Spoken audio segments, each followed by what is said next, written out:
भाई जहां मार्केट में ये खबर चल रही है कि हार्दिक पांड्या सीएसके चला जाएगा, केकेआर चला जाएगा, यहां चले जाएगा, वहां चले जाएगा, वहां एक खबर अब ये भी चलनी शुरू हो चुकी है कि भाई साहब हमारे लिए साई किशोर, जो कि टीम गुजरात टाइटंस के लिए अच्छा कर चुके हैं 2025 में, वो सीएसके जा सकते हैं। वॉशिंगटन सुंदर, भाई साहब वॉशिंगटन सुंदर इस समय अगर टीम इंडिया में एक सबसे बड़ा कोई हेट रेट वाला बंदा है इस समय, वो वॉशिंगटन सुंदर है। लेकिन वॉशिंगटन सुंदर ने जीटी के लिए क्या कहा है ये आप सभी लोगों को पता ही है। लेकिन यहां से अगर साई किशोर या वॉशिंगटन सुंदर जाएंगे, फिर उससे कौन आएगा भाई? उधर से आएगा उर्विल पटेल। यानी कि ये खबर अब मार्केट में आनी शुरू हो चुकी है कि भाई उर्विल पटेल का ट्रेड हो सकता है साई किशोर या वॉशिंगटन सुंदर के साथ, या फिर ये दोनों ही दे देनी है चाहिए, वहां से उर्विल पटेल ले जाना चाहिए। ये बहुत बड़ा सवाल है भाई। जितने भी भाई इस वीडियो को देखेंगे, मेरा भाई वीडियो को सबसे पहले अपना जीटी फैन समझते हुए इस वीडियो को लाइक वाला बटन जरूर दबा देना है। बस ये समझ लो कि जीटी का ये लाइक वाला बटन जो है ना, वो जीटी का टाइटल है मेरे भाई। और वीडियो को हाइप करना मत भूलना, क्योंकि काफी लंबे समय बाद हम जीटी की बात करना शुरू कर रहे हैं। क्योंकि भाई अब जो खबर मार्केट में आई है, अब उसी के हिसाब से ही रिएक्शन दिया जाएगा। यानी कि ट्रेड को लेकर एक बहुत बड़ी खबर आ रही है गुजरात टाइटंस के लिए। इसके अलावा हम बात करेंगे जॉस बटलर की, इसके अलावा हम बात करेंगे हैरी ब्रूक की। तीसरा सबसे बड़ा पॉइंट भाई साहब, इस वीडियो में हम ये भी डिस्कशन करेंगे कि क्या शुभमन गिल को नंबर 3 पे अब आ जाना चाहिए टी20 क्रिकेट में। ये तमाम के तमाम टॉपिक हम कवर करेंगे। सो भाई वीडियो को शुरू से लेकर एंड तक देखना मेरा भाई। जितने भाई देख रहे हैं मेरा भाई, वीडियो को लाइक करने मत भूलना। ये लाइक वाला बटन मैं इसलिए कह रहा हूं क्योंकि भाई अगर आप लाइक करोगे तो ज्यादा से ज्यादा जीटी के जो फैंस हैं उनके साथ रिकमेंडेशन जाएगी, उनके पास ये वीडियो जाएगी। So without wasting any time भाई सबसे पहले शुरू करते हैं उर्विल पटेल से। भाई साहब उर्विल पटेल इस समय गुजरात टाइटंस की टीम में आ सकते हैं, ये एक बहुत बड़ा सवाल है।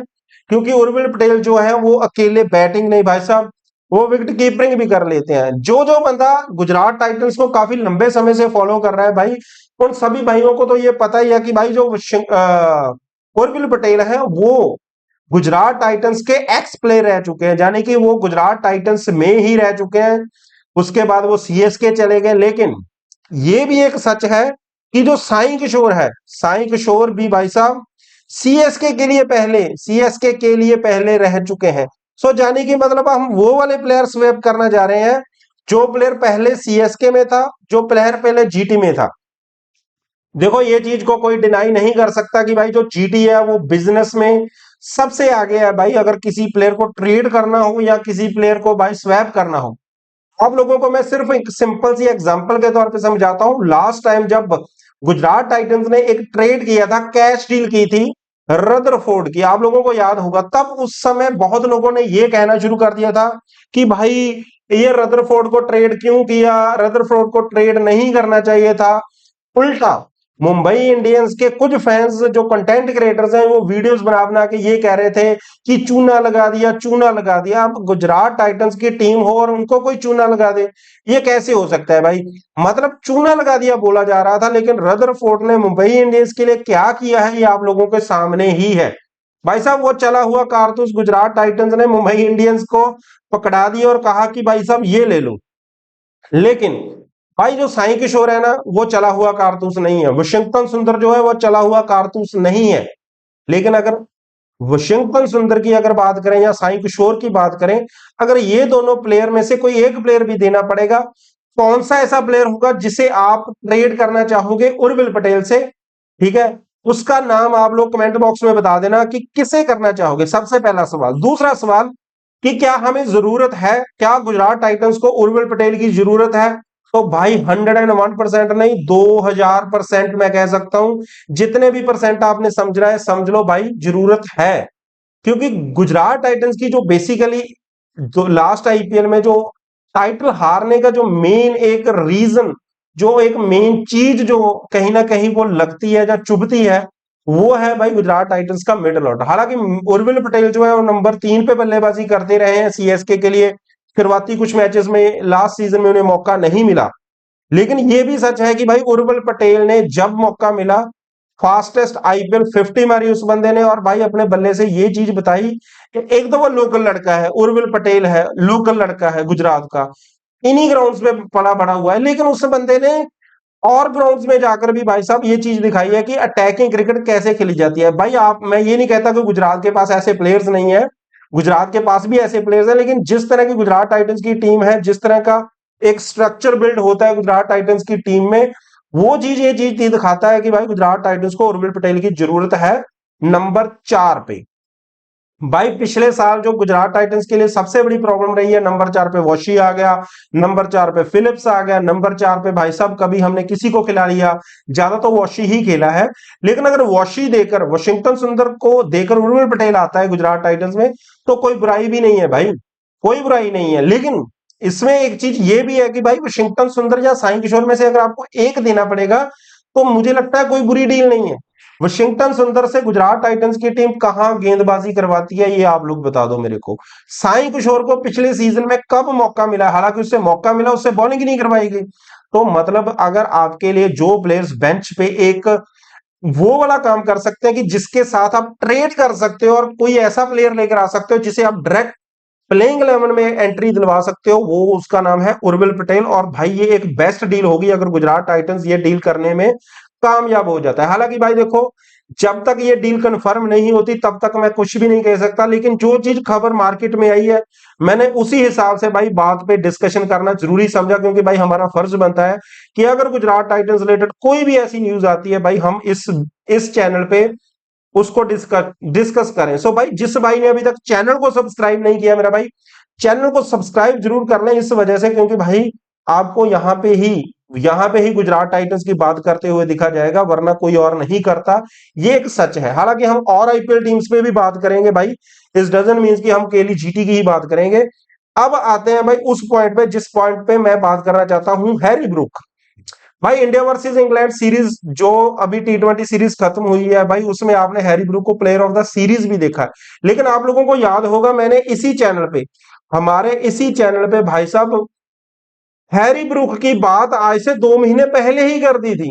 भाई इस चीज को आप, ये मैं नहीं कहता, मैं क्रेडिट नहीं ले रहा कि भाई मुझे 2 महीने पहले पता था, लेकिन जो प्लेयर भाई गुजरात के लिए अच्छा कर सकता है, नंबर 3 के लिए भी अच्छा कर सकता है, भाई उस बंदे को अगर गुजरात में एड ऑन कर लिया जाएगा तो कोई बुरी चीज नहीं है।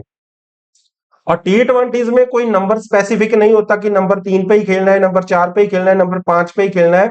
कंडीशंस के हिसाब से भाई साहब खिलाया जा सकता है।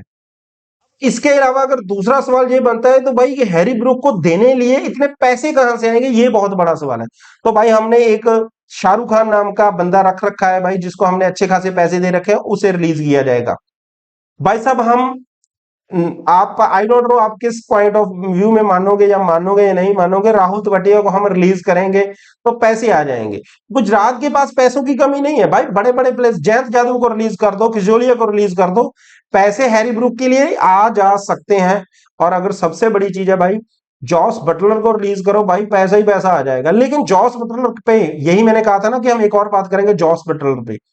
यार जॉस बटलर जिस तरह उसने लास्ट टी20 में शतक लगाया है, लेकिन जीटी के लिए ये काम नहीं कर पा रहा था वो पिछले साल। सो एक आउट ऑफ फॉर्म होना भी बहुत बड़ी चीज होती है कि भाई player out of the form हो। तो उस चीज के बिहाफ पे, उस चीज के हिसाब से भाई, अगर आपको हैरी ब्रूक चाहिए, आप सोच रहे हो, ठीक है, पहली बात तो मुझे पता है कि जॉस बटलर को रिलीज नहीं करने वाली जीटी, ये आप लोगों को भी पता है भाई। ये जीटी के फैंस जो मर्जी रोना रोले, जो सच है वो सच है। जीटी की मैनेजमेंट भाई साहब उन प्लेयरों को बैक करती ही करती है जिनको वो लॉन्ग रन देना चाहती है। ये राहुल तेवतिया भी हमारे गले की हड्डी बन के ही रहेगा, डोंट वरी, वो रिलीज नहीं होने वाला। लेकिन एक पॉइंट पे हम सोच तो सकते हैं ना, अब हम एज ए फैन सोच तो सकते हैं ना, ये चीज तो हमसे कोई छीन नहीं सकता ना। So the basically point is कि भाई जॉस बटलर को रिलीज करके भी हैरी ब्रूक को लिया जा सकता। अब आते हैं हम उस लास्ट पॉइंट पे जिसका नाम है कि शुभमन गिल को नंबर 3 पे खेलना चाहिए। डेफिनेटली भाई शुभमन गिल नंबर 3 पे टी20 में खेल सकते हैं, क्योंकि आने वाले समय में अगर हम शुभमन गिल को एज ए टी20 कैप्टन देखेंगे ना इंडिया में, तो उसे बल्लेबाजी करते हुए शायद नंबर 3 पे ही देखें। ये नो डाउट भाई, हालांकि वो एज ए ओपनिंग ही खेला है, कभी उसने नंबर 3 पे बल्लेबाजी नहीं की, लेकिन बड़े बड़े प्लेयरों ने अपनी पोजीशन को सेक्रीफाइस किया है। जैसे शुभमन गिल पे एग्जांपल ले लेते हैं भाई, टेस्ट में ओपनर से नंबर 3 से अब नंबर 4 पे आ गया। ओडीआईज में भी भाई नंबर 3 पे जब उसे मौका मिला उसने अच्छे स्कोर किए हैं। सो बेसिकली भाई शुभमन गिल अगर नंबर 3 पे खेलता है, क्या आप उसे खेलना देखना चाहते हो? ये भी एक बहुत बड़ा सवाल है जीटी के लिए। जीटी के लिए मैं क्यों बोल रहा हूं, क्योंकि भाई साहब जॉस बटलर शायद जो काम एज ए ओपनर कर सकते हैं ना भाई, वो एज ए नंबर 3 वो नहीं कर पा रहा था। So for the team betterment Shubman Gill अगर नंबर 3 पे खेलेंगे तो कोई बुरी चीज नहीं है भाई। सो आप आखिर में ये बताओ कि उर्विल पटेल क्या आपको टीम में चाहिए?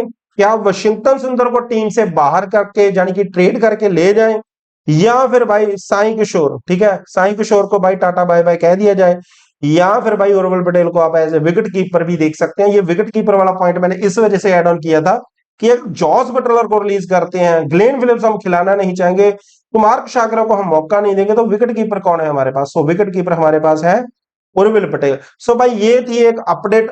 आने वाले समय में भी आपको जीटी की वीडियोस यहीं इसी चैनल पे मिलती रहेंगी। उसके लिए आपको करना पड़ेगा चैनल को सब्सक्राइब, वीडियो को करना पड़ेगा लाइक। आज के लिए बस इतना ही। खुश रहे, आबाद रहे, लव यू ऑल मेरे भाई सभी लोगों को। और 2027 में कप आबादी, 2027 का कप तो जीटी जीतेगी भाई, मेरे को तो लगता है। आपको क्या लगता है ये आप लोग कमेंट बॉक्स में बताओगे।